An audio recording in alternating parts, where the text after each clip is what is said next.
Одна из самых трогательных историй жизни Маяковского произошла с ним в Париже, когда он влюбился в Татьяну Яковлевну. Между ними не могло быть ничего общего.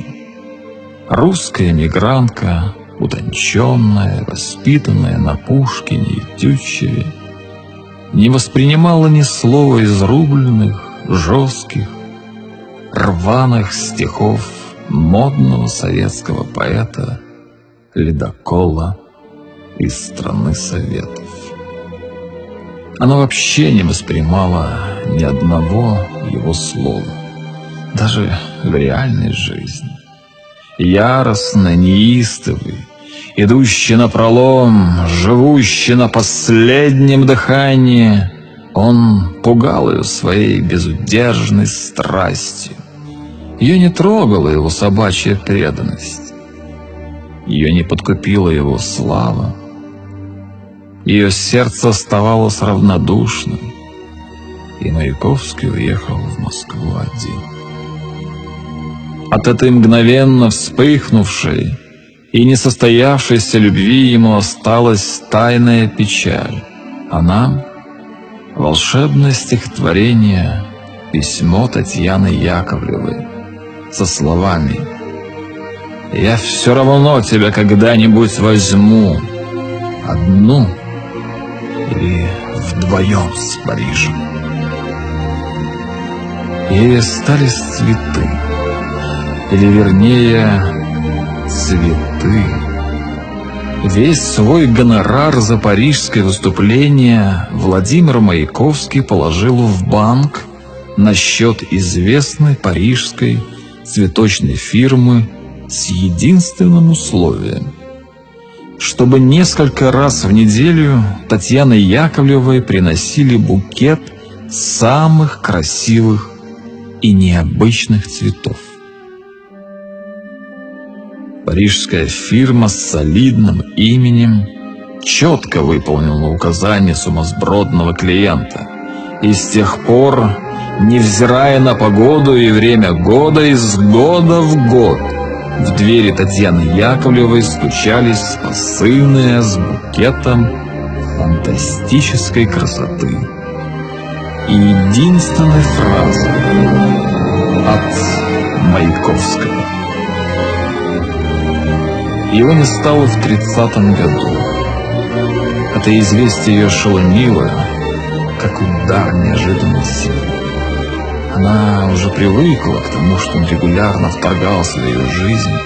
Она уже привыкла знать, что он где-то рядом, что факты его существования, человека, который так ее любит, влияет на ее происходящее с такой же силой, как Луна в той или иной степени влияет на все живущее на Земле. Только потому лишь, что постоянно вращается рядом. Она уже не понимала, как будет жить дальше, без этой безумной любви, растворенной в цветах. Но в распоряжении оставленной цветочной фирме влюбленным поэтом не было ни слова о его смерти. И на следующий день на ее пороге возник рассыльный с неизменным букетом и неизменными словами от Маяковского. Говорят, что великая любовь сильнее смерти, но не всякому удается воплотить это утверждение в реальной жизни. Владимиру Маяковскому удалось. Цветы приносили в 30-м, когда он умер, и в 40-м, когда о нем уже забыли.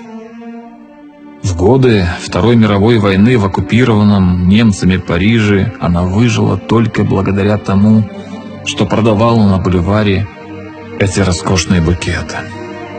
Если каждый цветок был словом «люблю», то в течение нескольких лет слова его любви спасали ее от голодной смерти. Потом союзные войска освободили Париж. Потом она вместе со всеми плакала от счастья, когда русские вошли в Берлин. А букеты все несли. Посыльные взрослели на ее глазах. На смену прежним приходили новые. И эти новые уже знали, что становится частью великой легенды. Маленькой, но неотъемлемой. И уже как пароль, который дает им право и пропуск в вечность, говорили, улыбаясь, улыбкой заговорщиков. От Маяковского. Цветы от Маяковского стали теперь и парижской историей. Правда это или красивый вымысел? Однажды, в конце концов, в 70-х, один из советских инженеров, Аркадий Рыхлин, услыхав эту историю в юности от матери, мечтал попасть во что бы то ни стало в Париж.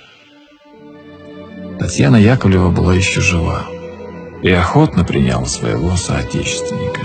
Мы долго беседовали обо всем на свете, за чаем с пирожными. В этом уютном доме цветы были повсюду, как дань легенде, и ему было неудобно расспрашивать седую, царственную даму о романе ее молодости. Он полагал это неприличным, но в какой-то момент все-таки не выдержал, спросил, правду ли говорят, что цветы от Маяковского спасли ее во время войны? Разве это не красивая сказка? Возможно ли, чтобы столько лет подряд? «Пейте чай», — ответила Татьяна. «Пейте чай. Вы ведь никуда не торопитесь». И в этот момент в двери позвонили.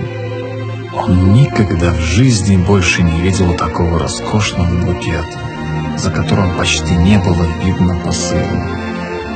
Букета золотых японских хризантем, похожих на сгустки солнца.